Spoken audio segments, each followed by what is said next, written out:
Well, your colleague, Roger Penrose at Oxford University, has shown that if our universe is just a member of a randomly ordered world ensemble, then it is inconceivably more probable that we should be observing an island of order no larger than our solar system. In fact, the most probable observable universe is one in which a single brain fluctuates into existence out of the quantum vacuum and observes its otherwise empty world. Observable universes like those are simply vastly more plentiful in the world ensemble than finely tuned worlds like ours, and therefore ought to be observed by us if we are just a random member of a world ensemble. Since we don't have such observations, that fact strongly disconfirms the world ensemble hypothesis. On atheism, at least, it is therefore highly probable that there is no world ensemble. You haven't. Well, you really ought to read Roger Penrose's book before you write on these things. So it follows from our premises that therefore the best explanation of the fine-tuning is design, unless the design hypothesis can be shown to be even more implausible than its rivals. So, do you have any objections of comparable weight to the design hypothesis? You do. Wow, the central argument of your book. Go ahead, make my day.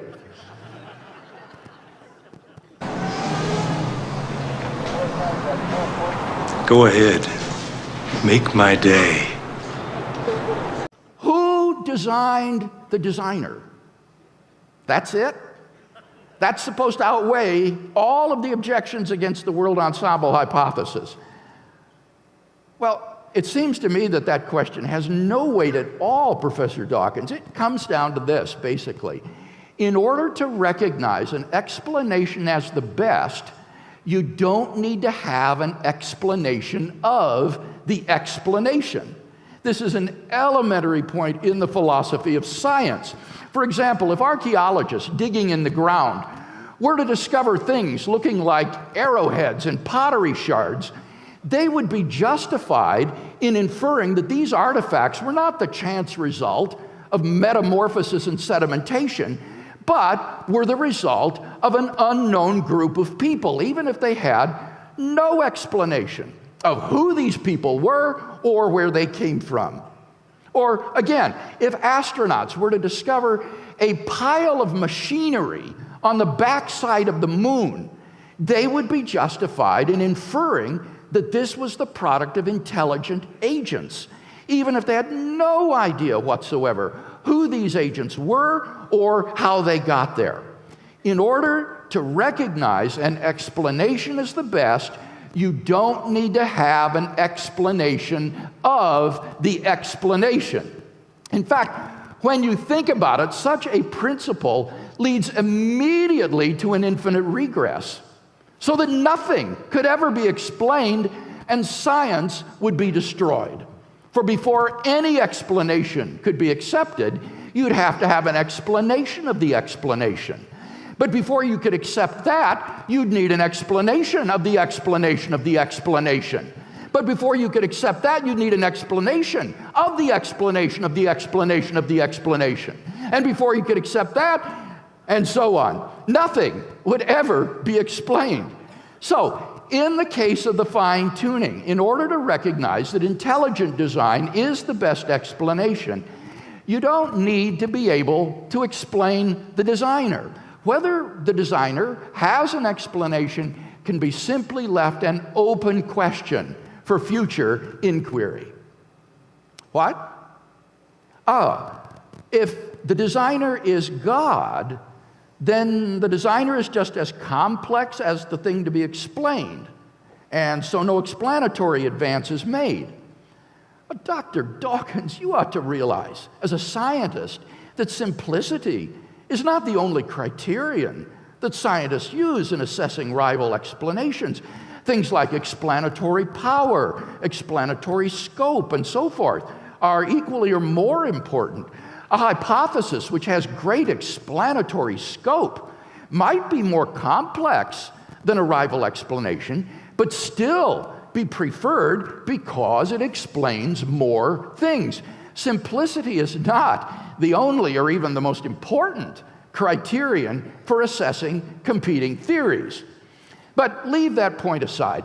The more fundamental mistake that you're making is the assumption that God is just as complex as the universe. That's plainly false.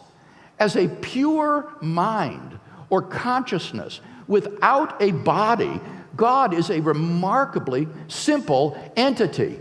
A mind or a soul is not a physical object composed of parts, and therefore it is startlingly simple. Now, certainly a mind may have complex ideas. It might be thinking of the infinitesimal calculus, for example. But a mind itself is a remarkably simple entity, not being composed of parts. You've obviously confused a mind's ideas, which may indeed be complex, with a mind itself, which is a remarkably simple entity. And therefore, postulating a divine mind behind the cosmos most certainly does represent an advance in simplicity, for whatever that might be worth. Oh, you've been told this before by philosophers and theologians like Richard Swinburne and Keith Ward. If only you'd listen to them. So, to sum up, of the three alternatives before us, physical necessity, chance, or design, the most plausible explanation of the cosmic fine-tuning is design.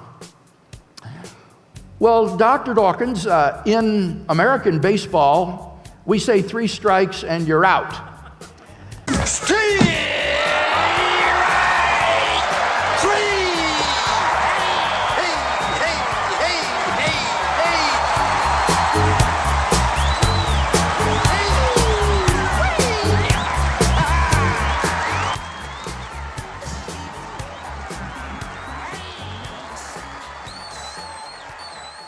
But let me give you a bonus swing.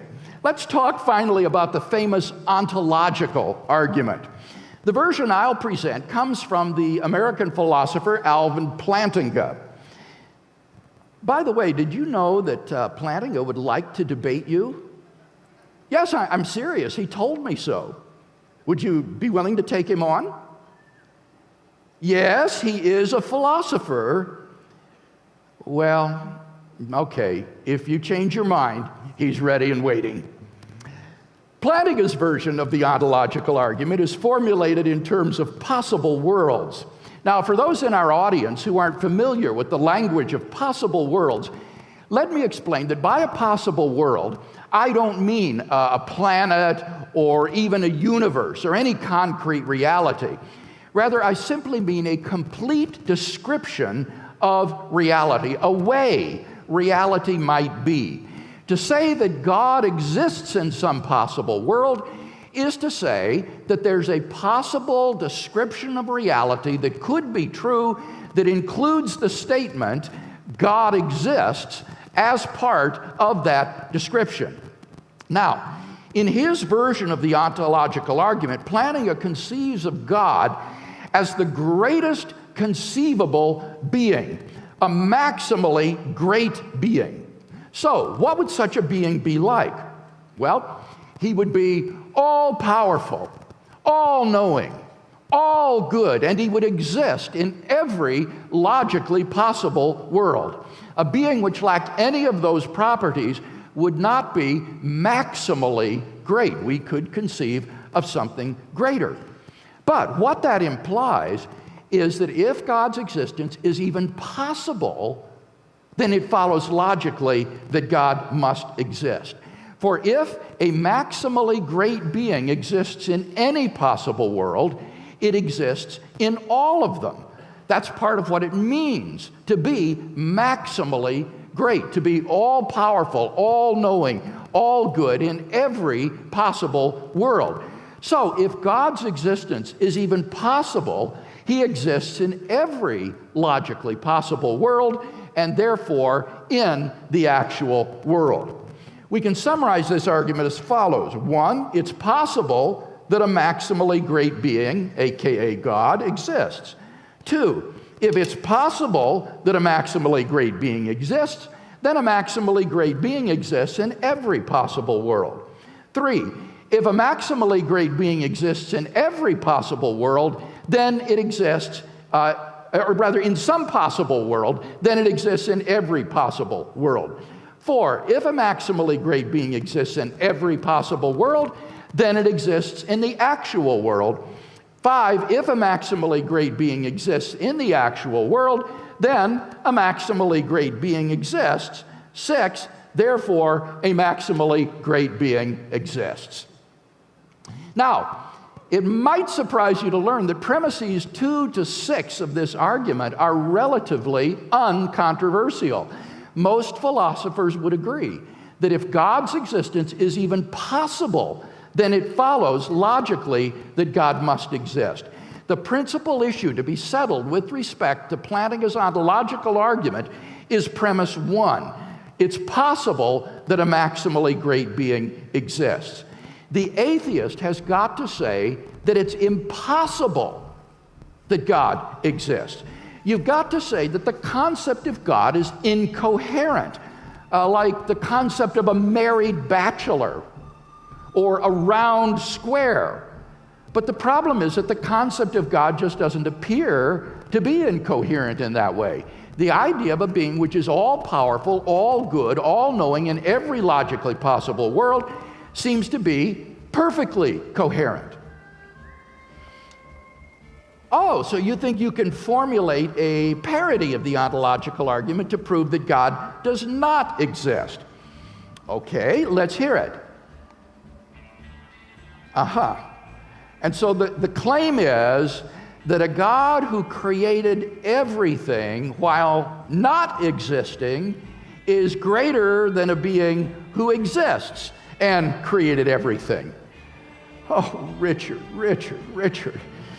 Your argument doesn't undermine the ontological argument, it actually reinforces it.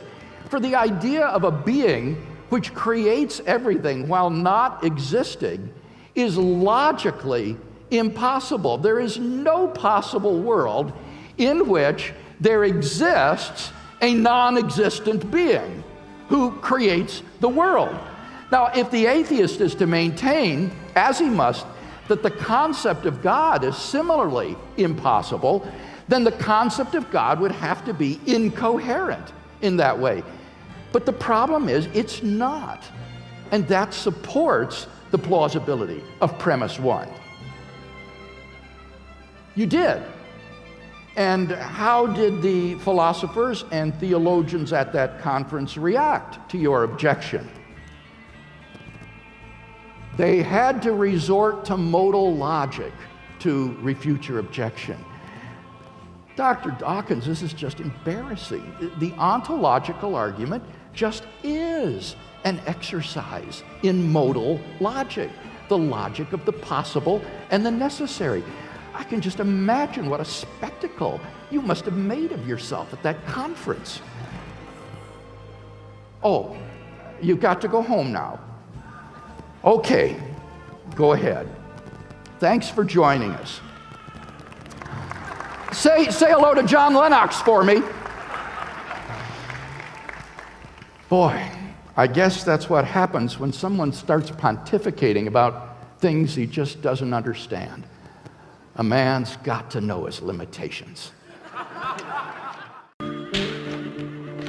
My mistake, work orphans.